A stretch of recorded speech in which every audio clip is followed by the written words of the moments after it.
cops did not knock. They came for a 73-year-old black grandmother like they were hitting a terrorist compound.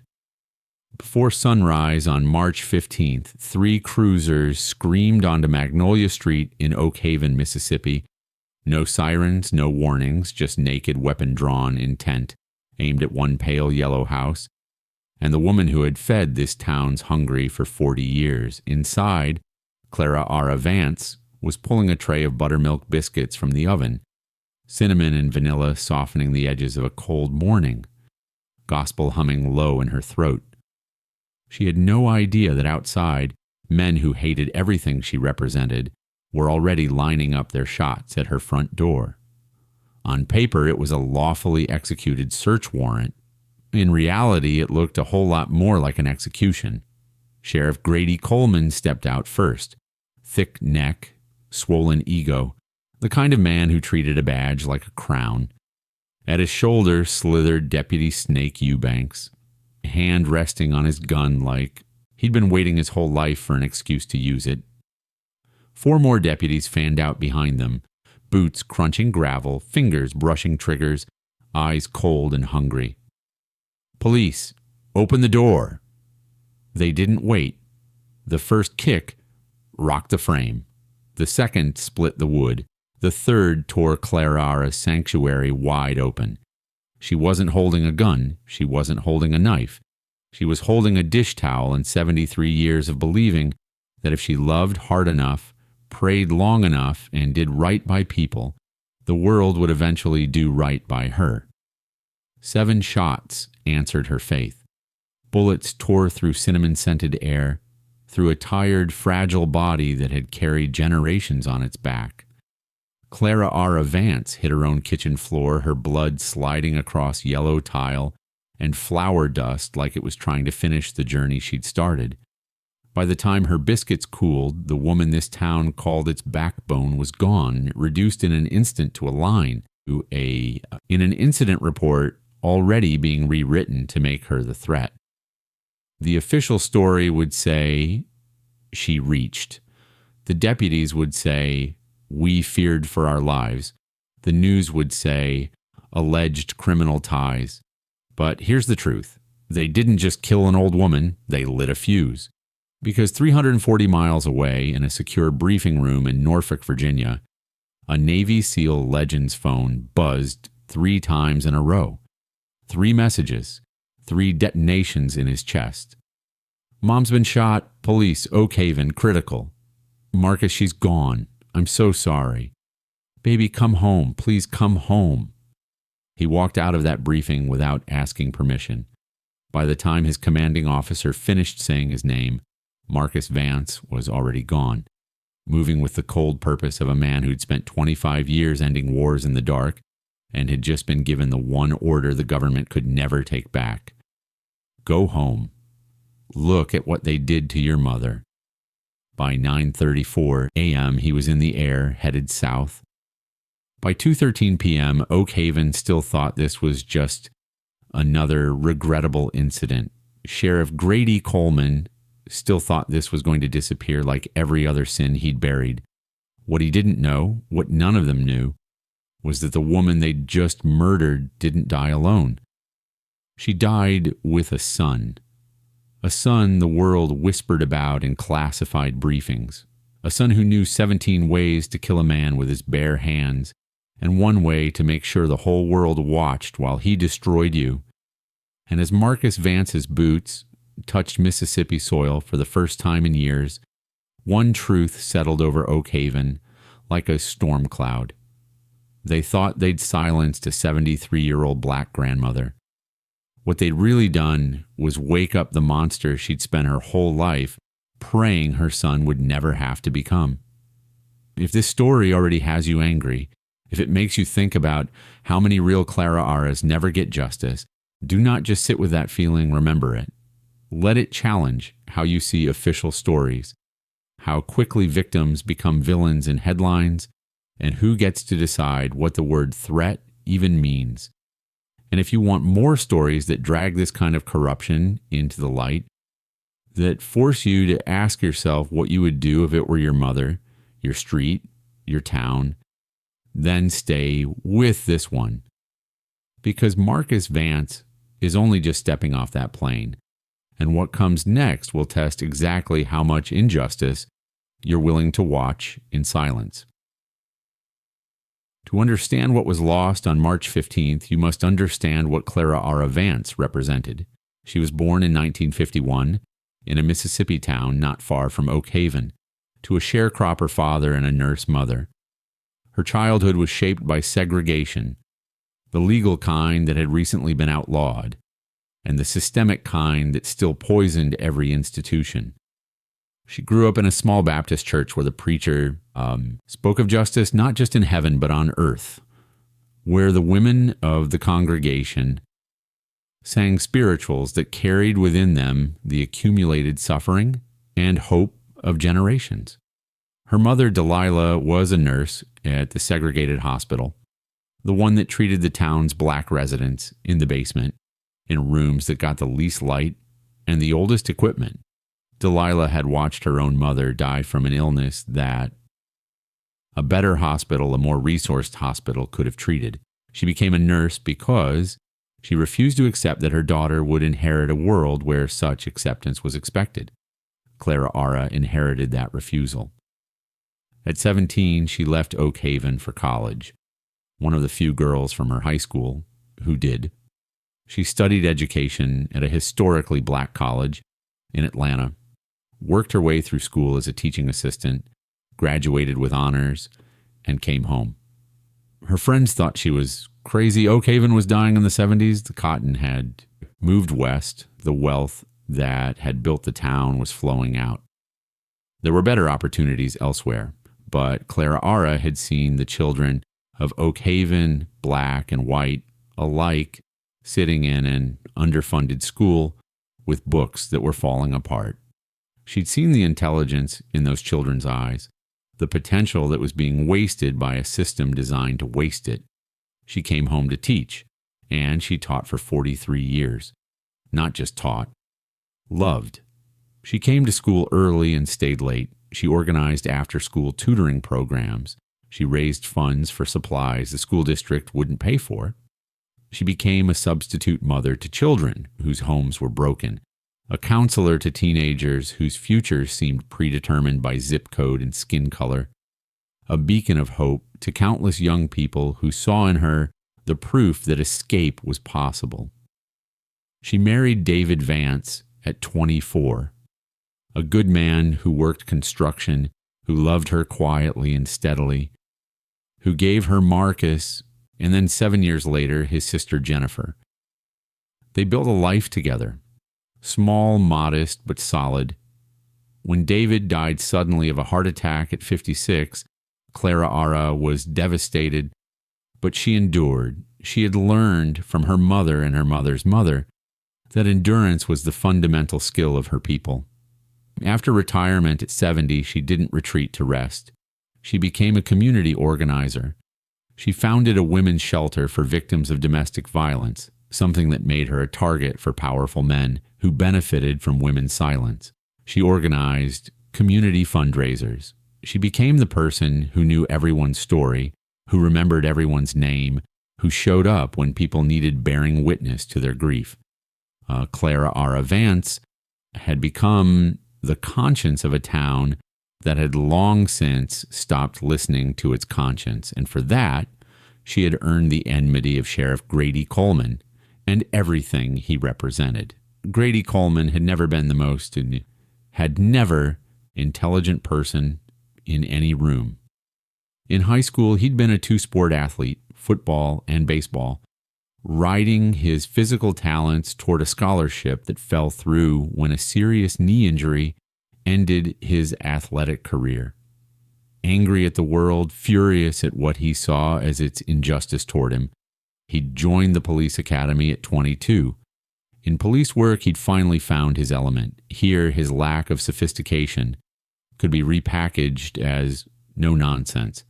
His aggression could be reframed as law and order. His fundamental disrespect for those he considered beneath him could hide beneath the bureaucracy of the badge. Over the years, Grady had learned the fundamental truth. of his position. Power is almost never held accountable when it wields itself correctly. He studied the system. He learned which politicians to donate to, which business leaders to protect, which kind of corruption could be hidden, and which had to be performed openly. By the time he'd become sheriff, 12 years, before that March morning, he'd become the hub of a corruption network that touched nearly every significant institution in Oak Haven. There were local politicians who depended on his silence about their affairs or their financial improprieties. There were developers who paid him in cash for favorable treatment of their projects. There were white business owners who benefited from him turning a blind eye to their labor practices or their financial crimes. And there was the land grab. For 5 years, Grady had been part of a conspiracy to acquire property in North Oak Haven, an area that had been historically black, where families had owned homes and built businesses for generations. The conspiracy involved Grady's office, the mayor's office, and 3 major developers from out of state who saw millions in potential profit from gentrification. The process was simple: convince property owners that their neighborhood was deteriorating, create the appearance of deterioration through selective enforcement of code violations. Then, when property values dropped, offer to buy the land at pennies on the dollar. It was working. Over 5 years, they'd acquired about 60% of the land they wanted. The remaining 40%, including several significant plots, was held by families who refused to sell. Stubborn families, families with roots, families whose history in the land was literally written into the soil. Clarara owned one of those key plots, not just her home, but the land surrounding it. 3 acres that had been in her family for 3 generations. According to the developer's plan, her property was the linchpin. Once they had it, they could consolidate the neighborhood, turn it into a high-end residential development, make themselves wealthy beyond measure. They'd tried to buy it from her. They'd offered her 3 times what it was worth, which should have been a sign of their desperation. She'd refused. They'd tried to convince her that the neighborhood was dying, that her grandchildren would thank her for getting out while the getting was good. She'd refused. Then they'd tried to convince her that the neighborhood was dangerous, that crime was rising, that it was no longer safe. And here, Grady had done his part using selective enforcement to arrest young men from her neighborhood to create a statistical narrative of crime where there was only circumstance. But Clarara had continued to refuse. And so on March 15th, on a Monday morning that seemed like any other Monday morning, they decided to change tactics. The search warrant that Grady claimed to execute that morning was signed by Judge Hayes, a judge whose political campaign Grady had funded. The warrant claimed that Clarara was suspected of involvement in drug trafficking. The drugs had been planted 2 weeks earlier by an undercover officer, hidden in a shed on her property, then discovered by an informant. It was a setup that was perfect in its corruption, perfect in its simplicity, and perfect in its execution, except for one thing they hadn't anticipated, one thing they couldn't have anticipated. Marcus Vance had been 11 years old when his father died. He remembered his father's hands, big, capable, covered in calluses from work. He remembered his father humming while he worked in the yard. He remembered the day his father taught him to throw a football, the patience in his voice, the way his father never made him feel rushed.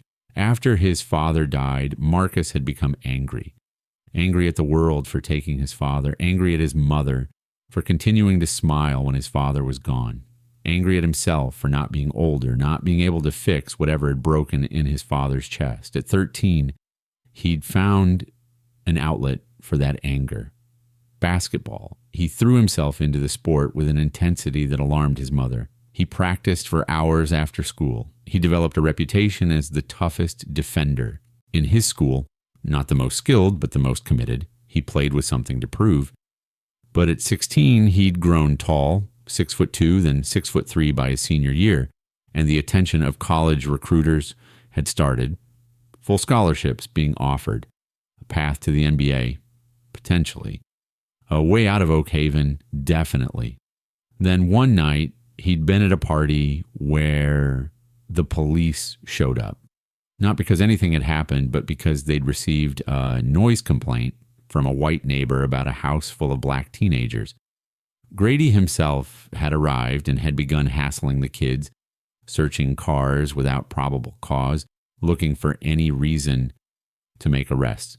When Marcus had objected, had pointed out that the search was illegal, had done nothing more than practice the civics lessons his mother had taught him, Grady had looked at him with an expression that burned itself into his memory. It was contempt, pure contempt, the expression of a man who recognized that Marcus might grow up to be someone he couldn't control.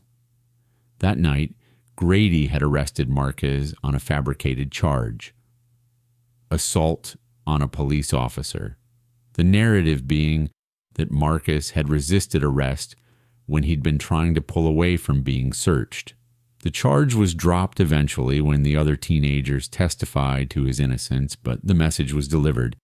There was a system in place, and if you challenged it, the system would destroy you. The next day, Marcus had gone to a Navy recruiter's office. The Navy had been transformative. In the structure of military life, Marcus had found something his adolescent anger hadn't found anywhere else: a purpose bigger than himself. Basic training had been hard, but it was fair. Officers didn't care about your skin color. They cared about whether you could execute the mission. But it was SEAL training that had truly changed him. SEAL training is designed to break you. Physically, mentally, psychologically, it pushes you beyond every boundary you thought you had and asks you to keep going. Over 6 months, the instructors will use everything in their arsenal: cold, exhaustion, humiliation, pain, hopelessness, to convince you to quit. Most people quit. Marcus didn't quit. When he graduated from basic underwater demolition SEAL training known as BUD-S, he'd been transformed into something else entirely. Not a killer, though he would become that too. But something more fundamental, a man without fear. Fear is what keeps you compliant. Fear is what keeps you small. Fear is what made the people of Oak Haven accept Grady's corruption, accept the injustice, accept the slow suffocation of their own agency. Marcus came out of SEAL training without fear. Over 25 years, he'd been deployed to every theater where the military had significant operations: Iraq, Afghanistan, Syria, Yemen, the Horn of Africa. He'd been part of special operations that never made the news, the kind that shaped geopolitical outcomes without official acknowledgement. He'd been wounded 3 times. A gunshot to the shoulder in Baghdad, shrapnel to the abdomen in Kandahar, and knife wound to the ribs in an operation he still couldn't talk about.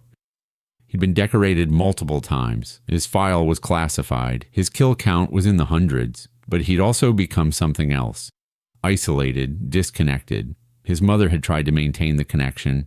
She'd write him letters, send him birthday packages, leave voicemails he'd listen to at night when he couldn't sleep.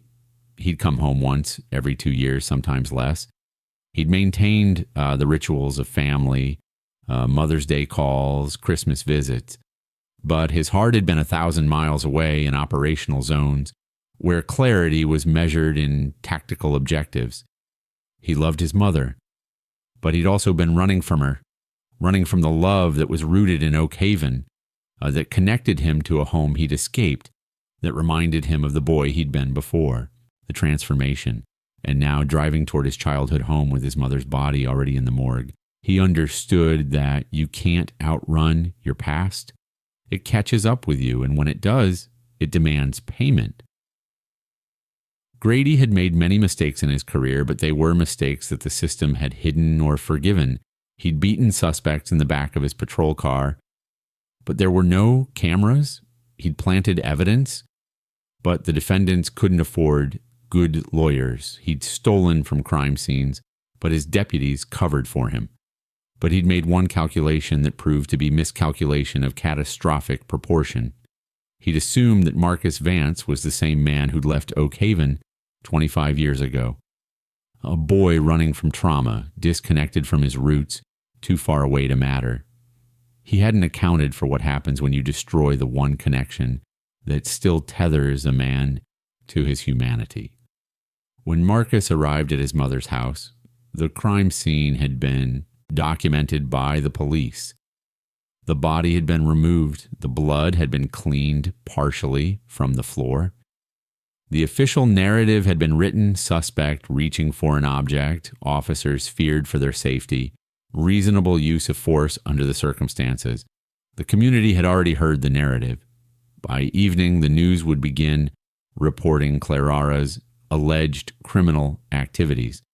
By the next day, local commentators would be discussing the tragedy that had befallen Officer Eubanks, traumatized by having to take a life. By the end of the week, the narrative would be complete. She was a criminal, they were heroes, and justice had been served. It was a story that had been told 1,000 times in America.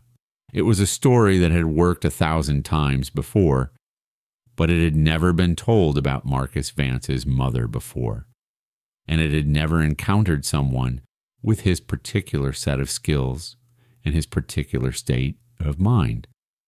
The funeral was held on March 20th, 5 days after Clarara's death.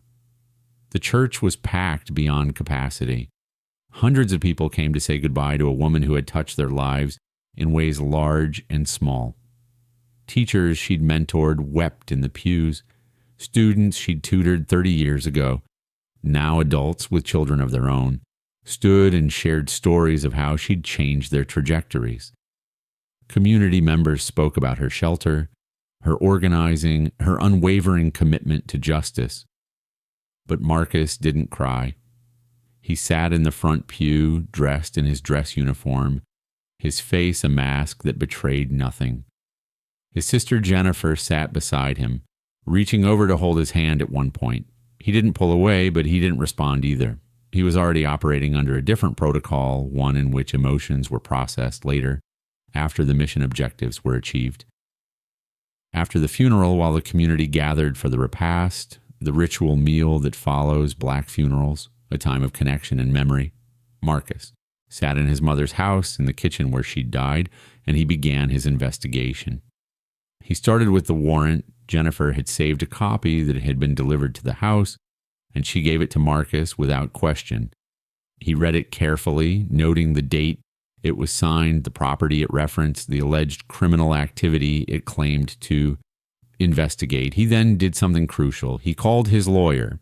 Marcus had a lawyer on retainer, a necessity when you operate in classified arenas where you need someone outside the military chain of command to advise you.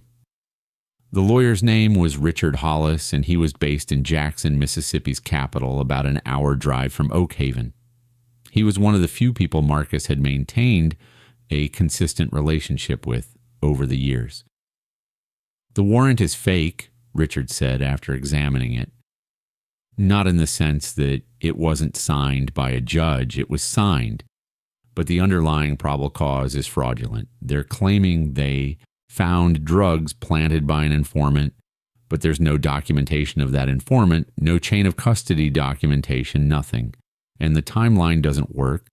They're claiming the drugs were found a week before the warrant was signed, but there's no record of them being logged into evidence until the day of the raid. Can you prove that? Marcus asked. Yes, not quickly, but yes, Marcus, I have to ask, what are you thinking? Marcus looked at the floor, at the place where his mother had died.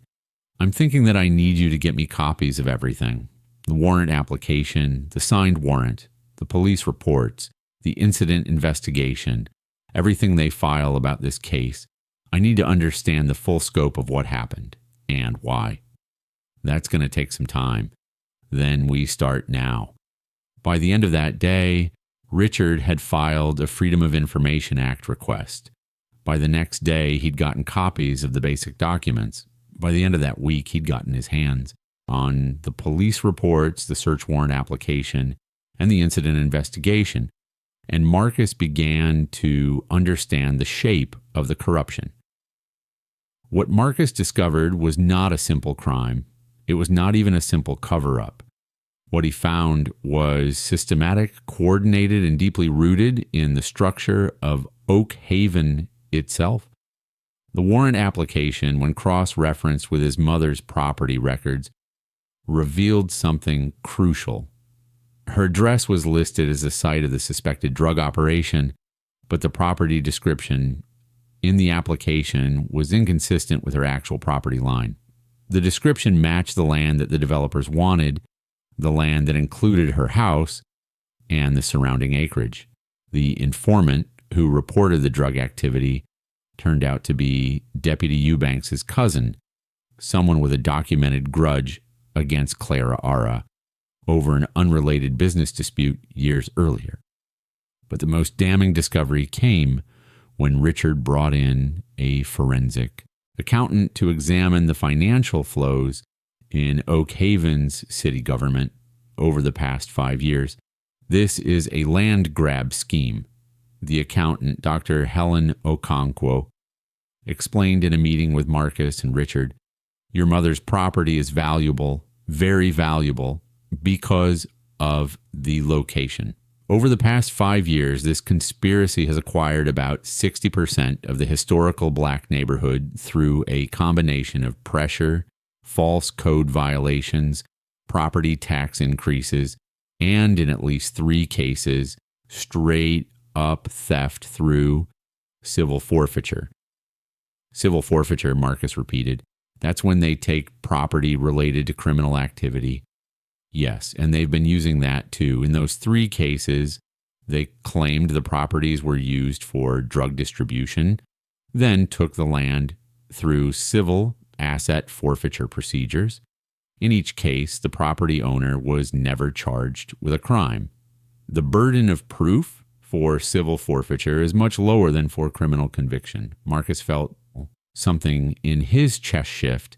His mother didn't die because of simple police brutality, though that was part of it. She died because she was an obstacle to a profit scheme, because she refused to sell, because she was the wrong person standing on the wrong piece of land at the wrong moment in history. Who's behind this? Marcus asked. Who's the money? The developers are from Texas, 3 men who've been doing this in rural areas across the South for about 10 years. But they're just the faces. The actual money, the capital funding, comes from a real estate investment fund based in New York. The fund has ties to Dr. Okonkwo paused, scrolling through documents on her laptop, to a venture capital company that has donated significantly to various political campaigns, federal level. The conspiracy wasn't local. It was national. It was systemic. Marcus took that information and he began to plan. Marcus had no interest in doing this alone. That would have been a mistake. Instead, he began methodically to build his case through legitimate means. He worked with Richard to file a civil lawsuit against Sheriff Grady, the city of Oak Haven, and the deputies involved in the raid. The lawsuit claimed wrongful death, excessive force, and civil rights violations. He worked with civil rights organizations to get attention on the case. He worked with journalists to document the broader pattern of corruption in Oak Haven, and he worked with federal law enforcement. This last step was crucial. Marcus had friends in the FBI, not personal friends, but professional contacts he developed through military operations. He reached out to the FBI's field office in Jackson and explained what he'd discovered. He provided the evidence. He made clear that he was interested in justice, not revenge, and that he wanted the full system exposed, not just local actors. The FBI opened an investigation. Meanwhile, Marcus stayed in Oak Haven. He moved back into his mother's house. He helped his sister deal with the estate. He became a presence in the community, visible and deliberate, and he gathered intelligence. He attended city council meetings and listened to the development proposals. He befriended officers in the police department who were disgusted with Grady. He talked to community members who had lost property to the forfeiture scheme. He built a network of information. By April, a month after his mother's death, Marcus had compiled a case file that was more thorough than most criminal investigations. He had documentation of Rust, the fake warrant, the informant's relationship to Deputy Eubanks, the financial connections between the city officials and the developers, the pattern of code violations used to pressure residents into selling, the use of civil forfeiture to steal property, the media campaign to smear his mother after her death, text messages between Mayor Richardson and Sheriff Grady discussing the property acquisition timeline. This last piece of evidence came from a whistleblower, a secretary in the mayor's office who'd been appalled by the corruption and who'd saved copies of communications before deleting them from the system.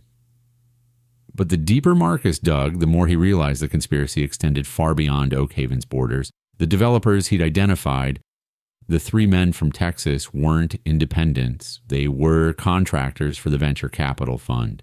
And that fund had been executing the same scheme in 15 different towns across the South over the past decade. In each town, they'd identified minority communities with valuable land, created the conditions for property devaluation, and then acquired the land at deep discounts. The pattern was identical in every location. Identify minority community with valuable property. Create appearance of crime tapage decline through selective enforcement. Acquire property through sales pressure, code violations, or civil forfeiture. Develop the land into high-value residential or commercial property. Reap profit. In some cases, people had died. In Mobile, Alabama, a man shot during a drug raid that was part of the same scheme. In Durham, North Carolina, a woman who'd attempted to burn her home rather than see it seized through forfeiture had died in the fire. This wasn't isolated corruption. This was a system, a machine designed to extract wealth from black communities and transfer it to wealthy investors, and the connections extended upward. One of the fund's major investors was the family foundation of a U.S. congressman from a southern state. Another investor was a hedge fund manager who had donated $5 million to federal PACs. The scheme was connected to power at the national level. When Marcus shared this information with his FBI contacts, they were stunned. What they'd expected to find, local corruption, was instead a much larger criminal enterprise. The investigation began to expand. By late April, the official narrative about Clara Vance began to crack.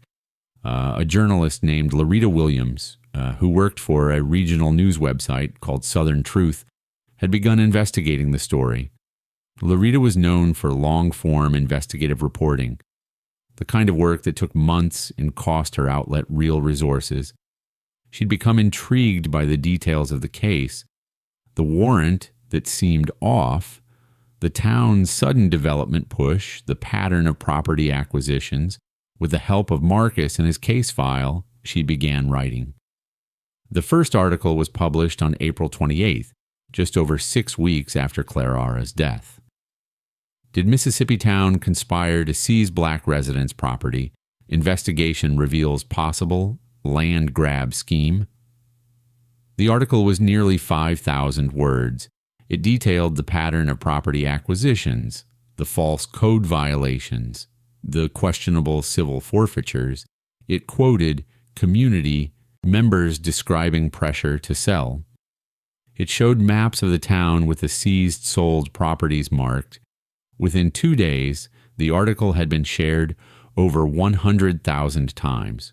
Within a week, other journalists had picked it up. By the end of May, the story was being covered by national news outlets. The pressure on Oak Haven began to mount.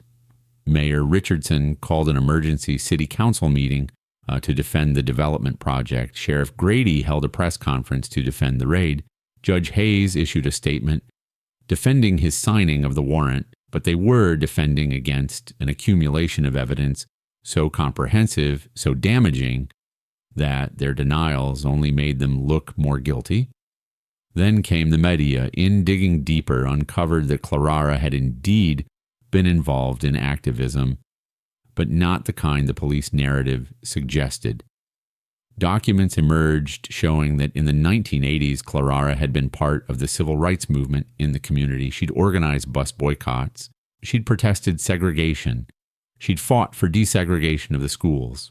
And someone in the power structure of Oak Haven had kept records of her activism. Files had been maintained. Surveillance had been conducted. Clarara hadn't just died because she was an obstacle to a land grab.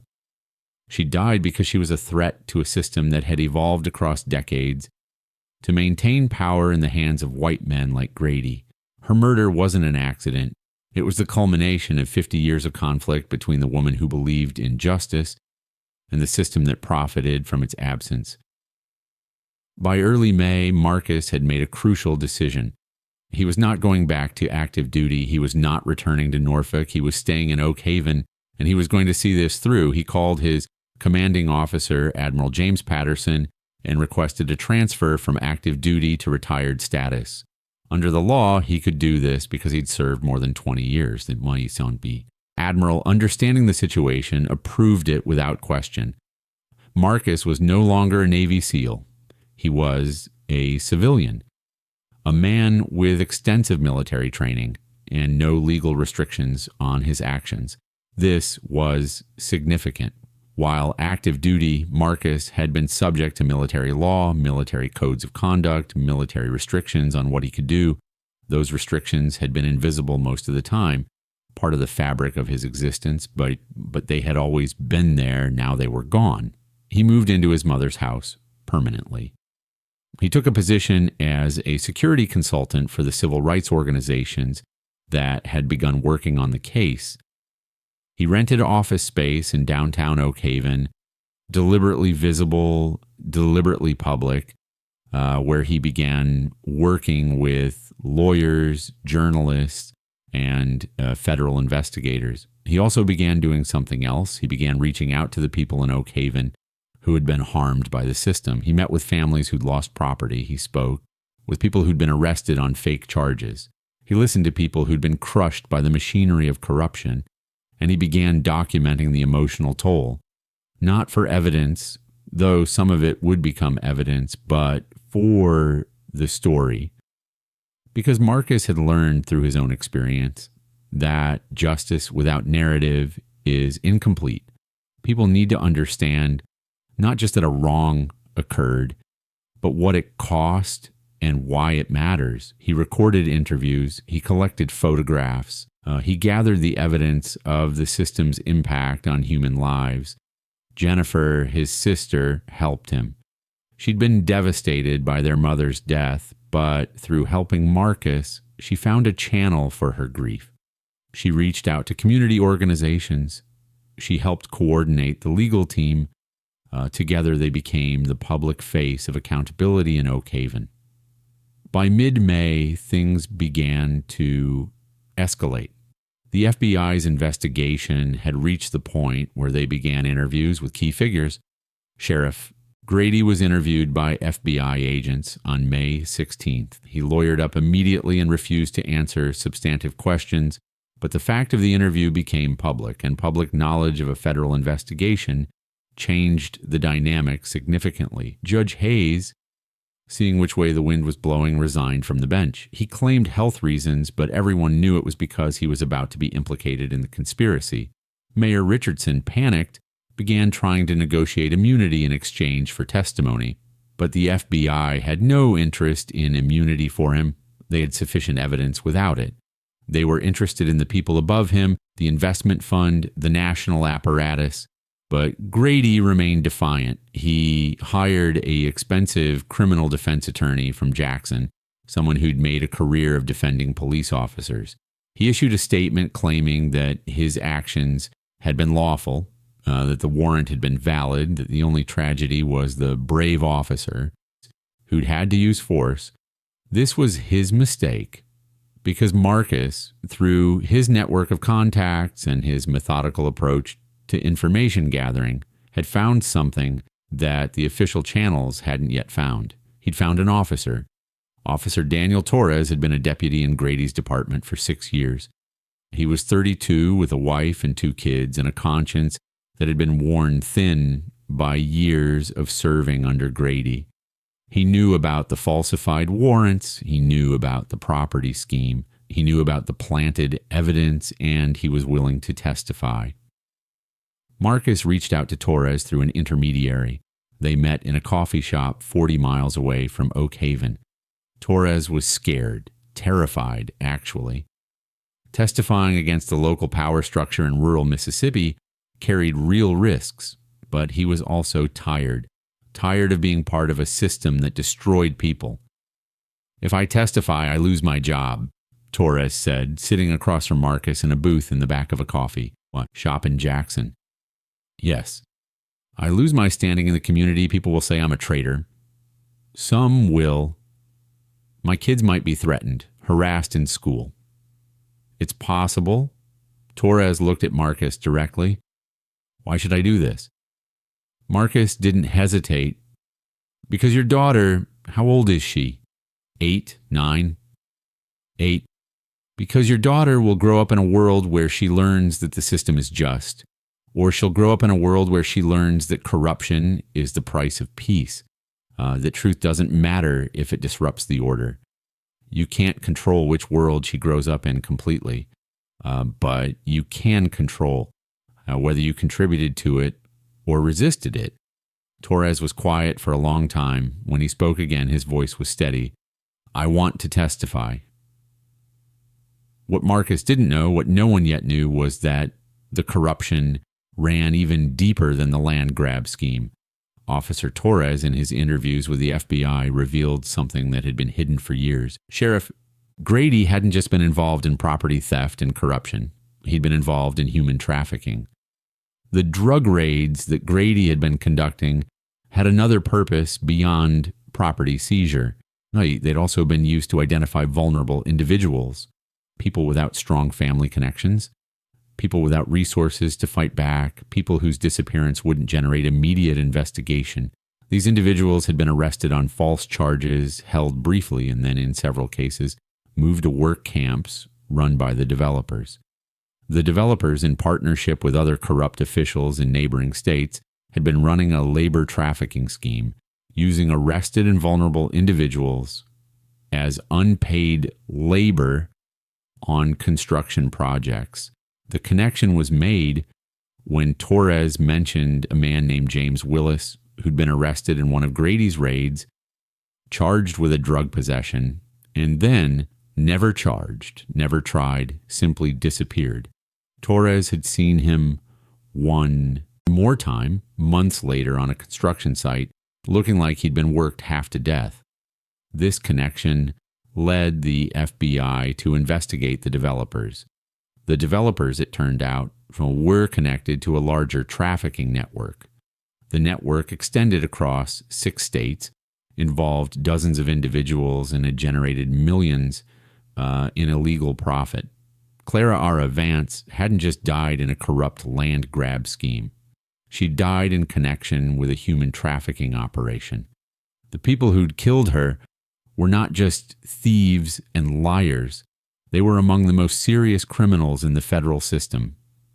When Marcus learned this, when Richard called him with the information that had come from the FBI, he experienced a moment of profound, clarifying rage. His mother hadn't just been an obstacle.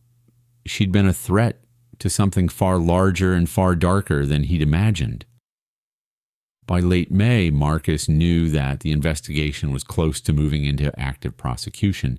The FBI had sufficient evidence to begin making arrests. The federal prosecutors in Jackson were preparing an indictment that would name Grady, the 3 developers, and 11 other individuals.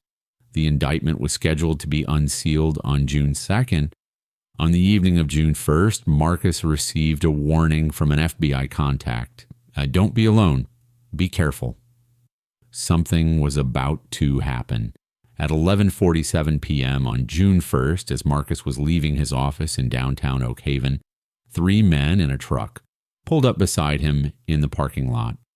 They didn't approach him with conversation. They approached him with violence. 2 men jumping from the truck while the third kept the engine running. The first man had a crowbar.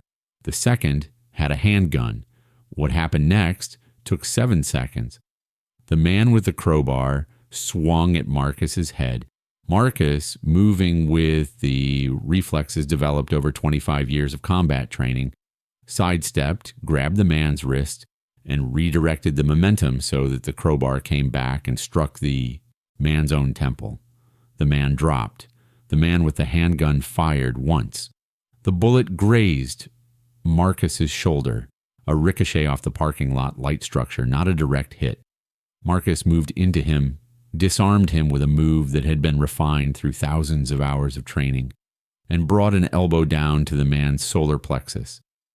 The man collapsed, gasping for air. By the time the third man in the truck realized what had happened, Marcus was already moving toward the vehicle. The driver panicked and shifted into reverse, speeding away from the parking lot. Marcus stood in the parking lot with 2 men on the ground, one groaning, one trying to breathe, and a burning pain in his shoulder where the bullet had grazed him. He took out his phone and called Richard. "I just got ambushed in the parking lot," Marcus said, his voice steady. 2 men, they're down. I didn't initiate contact, but I disabled them. Call the police. Have the state police come instead of the local sheriff. And call the FBI. The state police arrived 19 minutes later. The FBI arrived 52 minutes later. By then, the 2 men had been detained and their truck had been impounded for investigation. The men were local, employees of a construction company owned by one of the developers. They claimed they'd been trying to teach Marcus a lesson, that they'd been hired by someone connected to the development deal. They wouldn't say who, but Marcus knew and the FBI knew, and by the next morning when the indictment was unsealed, everyone knew. Grady Coleman was being charged with murder, trafficking, conspiracy, extortion, and corruption, and he was dangerous. He had nothing left to lose. The indictment was like a hammer blow to the power structure of Oakhaven. Grady was arrested at his home on the morning of June 2nd. He was taken into federal custody and transferred to a federal holding facility in Jackson. His attorney immediately began negotiations for bail, but the federal prosecutors opposed bail, and arguing that he was a flight risk and a danger to witnesses. The judge agreed. Grady was held without bail. The other arrests followed. The 3 developers were arrested in Texas. The connections to the venture capital fund began to unravel. Federal authorities seized bank records and email servers. The full apparatus of federal investigation machinery began grinding into motion. But there was one problem. Grady, sitting in a federal holding cell with nothing left to lose, began to talk. He made a deal with prosecutors. In exchange for a reduced sentence, he would testify about the scope of the conspiracy, the involvement of higher-level officials, and the entire operation. What emerged from his testimony was stunning. The venture capital fund was part of a larger network of investment vehicles designed to systematize the exploitation of poor communities. The fund had deliberately targeted communities with specific demographic characteristics. Over 70% black, average property values between $80,000 and $120,000 per home, communities with weak political representation at the state level. The network had executed the same scheme in 18 different towns across the South. They'd stolen billions in property value. They'd displaced thousands of families. They'd moved vulnerable individuals through labor trafficking networks, and the connections extended to federal level. Congressmen had benefited from campaign donations.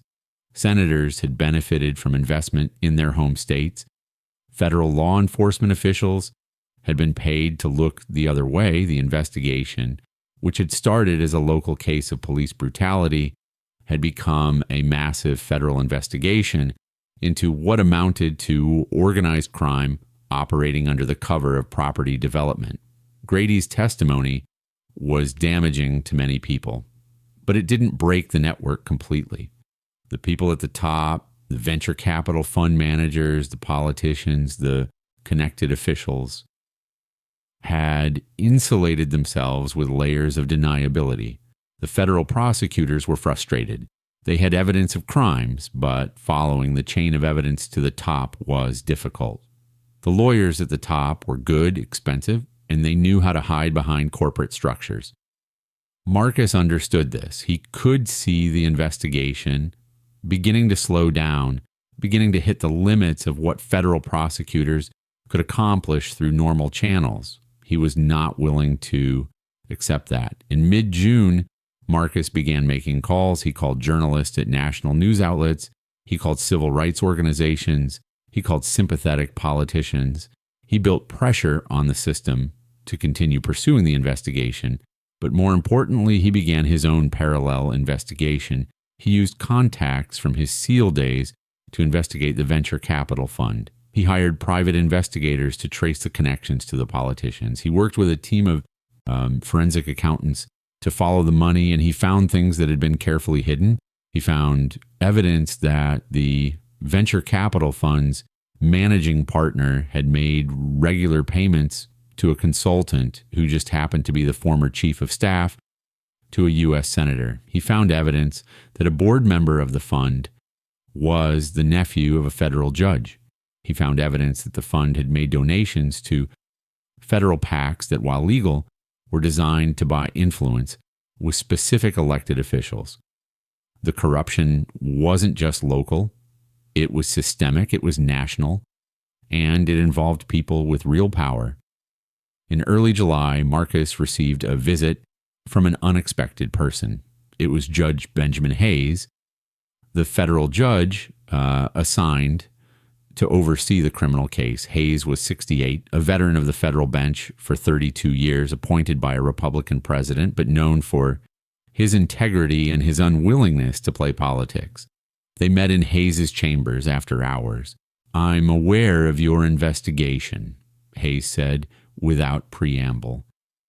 "I'm aware of the evidence you've gathered, and I'm aware that you're frustrated with the pace of the official investigation. I'm not trying to circumvent the official process," Marcus said, though that wasn't entirely true. "I know you aren't, and I'm not here to stop you. I'm here because I want you to understand something."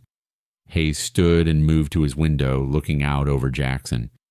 "I've been a judge for 32 years. I've seen the system work correctly many times.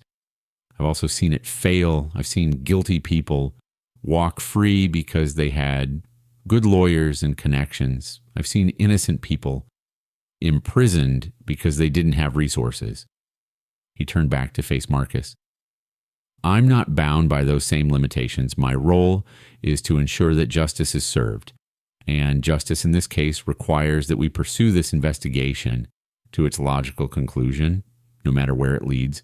"What are you saying?" Marcus asked. "I'm saying that I'm going to issue a series of subpoenas that will force the testimony of witnesses that the federal prosecutors haven't had the standing to compel. I'm saying that I'm going to order the production of records that have been shielded by corporate privilege claims. I'm saying that I'm going to make sure that this investigation doesn't stop at the local level." Hayes returned to his desk and sat down.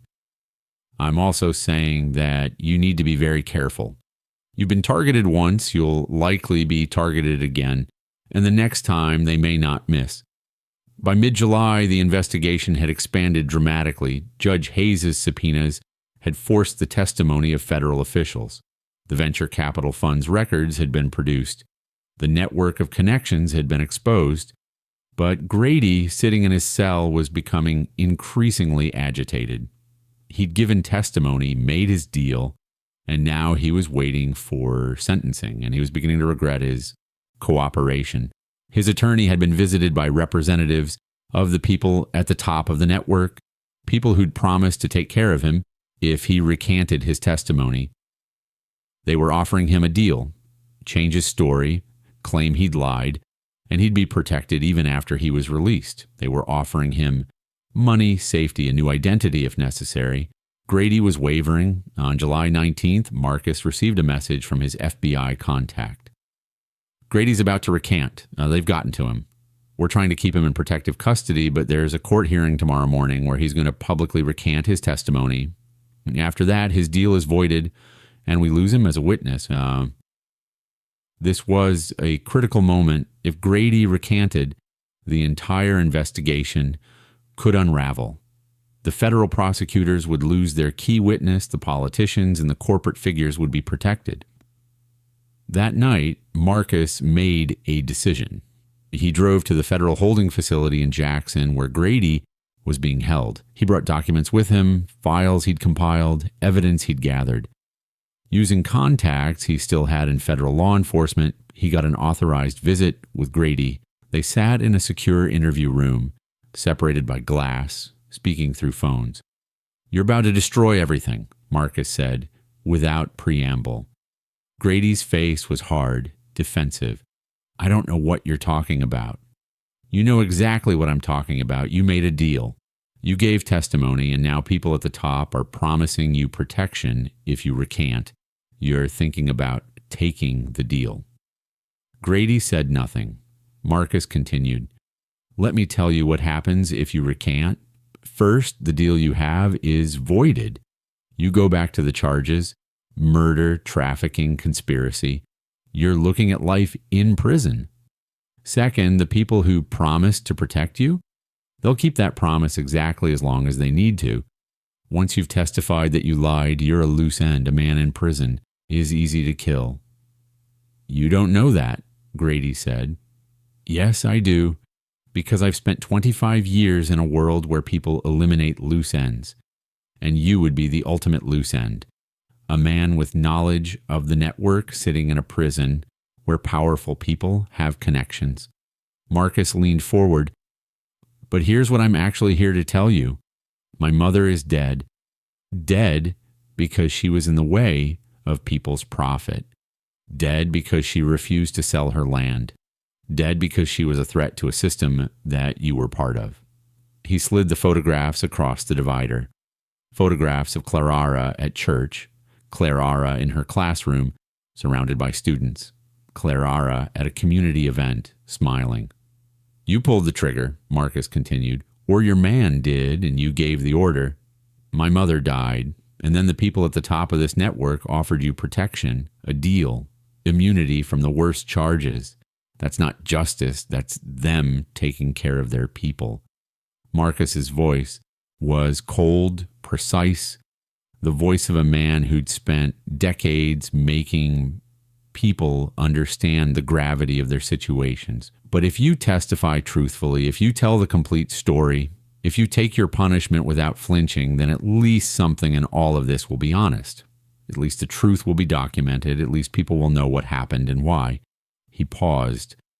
"I came here to tell you that if you recant, if you go back on your testimony, I'm going to find you. I don't care how long it takes. I don't care where you go, and I'm going to make sure you understand exactly what it costs to betray justice." Marcus stood to leave. "Your choice, but make it carefully." By the next morning, Grady had told his attorney to withdraw the recantation request. He told the federal prosecutors that he wanted to continue cooperating. He said he'd been momentarily weakened, but he was committed to telling the truth. The hearing was canceled. His testimony stood. The investigation continued. By August, the federal system had shifted into high gear. The first criminal trial, the case against Sheriff Grady Coleman, began on August 12th. The prosecution's case was devastating. They presented evidence of the false warrant, the planted drugs, the pattern of abuse. Under Grady's leadership, Officer Torres testified about the corruption he'd witnessed. The forensic accountant presented evidence of the financial scheme. Grady's defense attorney tried to argue that Grady had simply believed the warrant was legitimate, that he was following procedure, that the tragedy of Clara's death was unfortunate but not something for which he should be held criminally responsible. But the evidence was too strong. The jury deliberated for only 4 hours before returning a guilty verdict on all counts: murder, conspiracy, corruption, extortion. Grady was sentenced to life without parole. The trial of the 3 developers followed. The evidence against them was even stronger because Grady had testified in full detail about his relationship with them, about the payments he'd received, about the properties they'd targeted. They were convicted on conspiracy, trafficking, and money laundering charges. Each received sentences of 40 to 60 years. But the real victory came when the federal prosecutors, armed with the evidence Marcus had gathered and the pressure that had been applied through Judge Hayes' subpoenas, began building cases against the people at the top. In September, a federal grand jury indicted 11 individuals who had been at the top of the network. This included the managing partners of the venture capital fund, board members, and, most significantly, 2 federal officials who had been paid to obstruct investigations into the trafficking ring. But there was one more revelation that shook the national consciousness. One of the federal officials who'd been indicted was a U.S. senator's former chief of staff. Following that thread led to the senator himself. An investigation revealed that the senator had received campaign donations from the venture capital fund and, in return, had interceded on the fund's behalf with federal agencies. The senator was not indicted. The case against him was complex and would require extensive investigation, but his reputation was destroyed. He announced his retirement effective immediately. For Marcus, this moment was significant. It meant that the system had imperfectly, begrudgingly, but ultimately done the right thing. The people at the top who thought they were untouchable had been touched. Justice, while incomplete, had begun. By October, Oak Haven was a different town. Sheriff Grady was in federal prison. The corrupt city government had been purged, with new leadership taking over. The development project had been halted, and the properties that had been illegally seized were being returned to their original owners or to their families. The community held a really called service of remembrance for Clara Ara on the 6th-month anniversary of her death. Hundreds came. Community members, civil rights activists, people from neighboring towns who had been harmed by the same network. Marcus stood and spoke. He talked about his mother's commitment to justice, her unwavering belief that change was possible, her refusal to accept the narrative that corruption was inevitable. My mother believed that one person standing up, speaking truth, refusing to accept the injustice of the system could change things, Marcus said.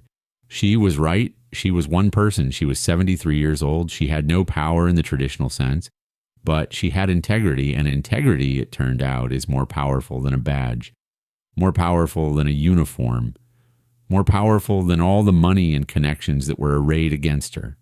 He paused, looking out at the faces of the community. Her death should never have happened, but because it did, because she stood her ground, because she refused to sell her land, and because she believed in justice, real investigations were triggered, real criminals were prosecuted, real change came to this town and to others like it. But the story doesn't end with the trials, because injustice doesn't end with the trials. The venture capital fund, with its managing partners imprisoned, began to dissolve. Its assets were seized by the federal government. Some of those assets were used to compensate the families who had been displaced by the land grab scheme. The federal authorities, having exposed the network in Oak Haven, began investigating the 18 other towns where the scheme had been replicated. Arrests were made, trials followed. Congress, embarrassed by the revelation that one of its own had been implicated in a trafficking conspiracy, began considering new legislation to address property schemes targeting vulnerable communities. The bills didn't pass. The system is too entrenched for complete change, but they represented momentum, movement, the possibility of something better. For Marcus, the real work was just beginning.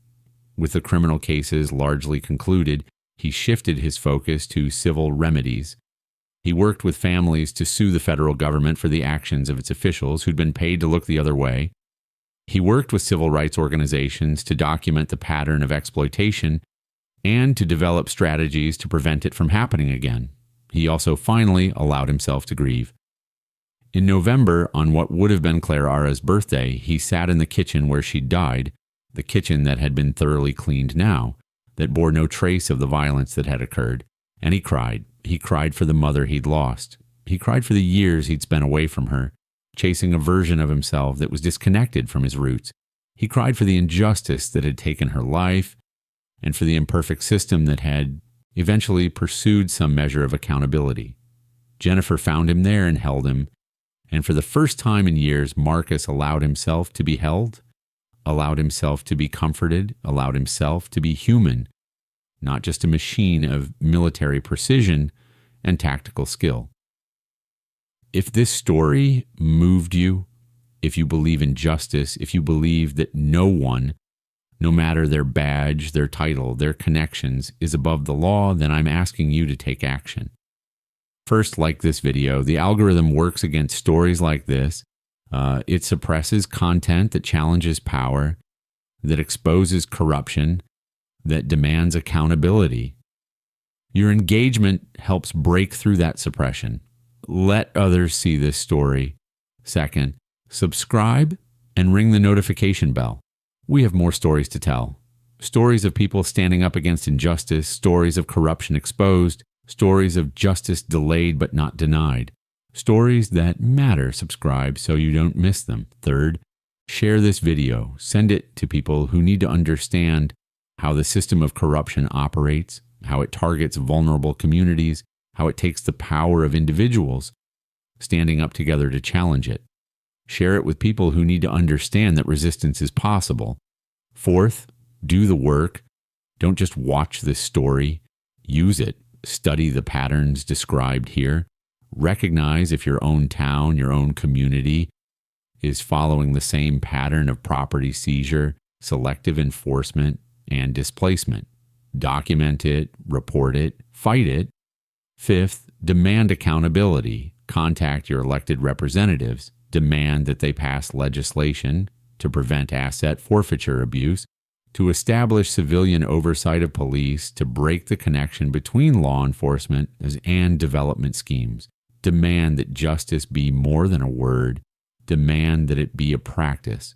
If we don't do this, if we watch stories like Clara Ara's and then move on, if we let the system continue unchecked, then nothing changes.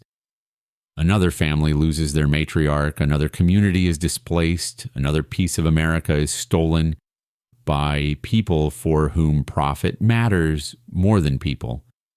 But if we do it, if enough of us recognize the pattern, if enough of us demand accountability, if enough of us refuse to accept the narrative that corruption is inevitable, then change becomes possible. Clara Ara Vance believed in justice. She spent her life working for it. She died because of her commitment to it. The least we can do is honor her memory by continuing her work, like subscribe, share, act. This is the message. This is the call. This is how we keep moving toward a world where everyone truly is equal before the law. Thank you for watching. Thank you for caring. Thank you for standing with the millions of people around the world who believe that justice matters.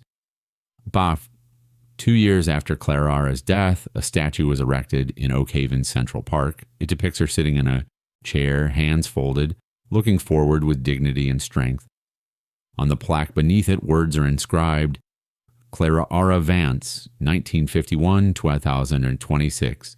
Teacher, activist, mother, she stood for justice when it was dangerous.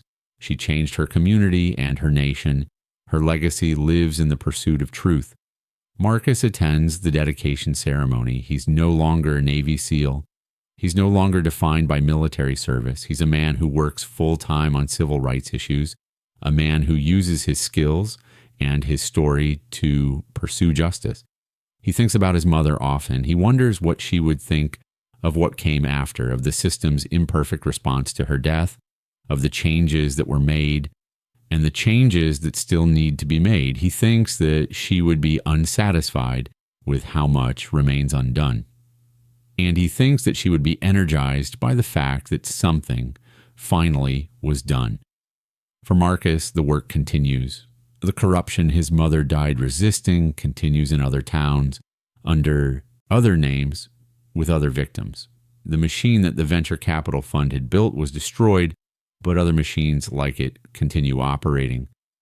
Clara Ara's death was not the end of the story. It was a beginning of accountability, a beginning of resistance, a beginning of the long, difficult work of making a system that was built on injustice begin, finally, to serve justice. That's the real legacy, not the conviction of Grady Coleman, not the imprisonment of the developers, not even the new legislation or the policy changes or the compensation paid to displaced families.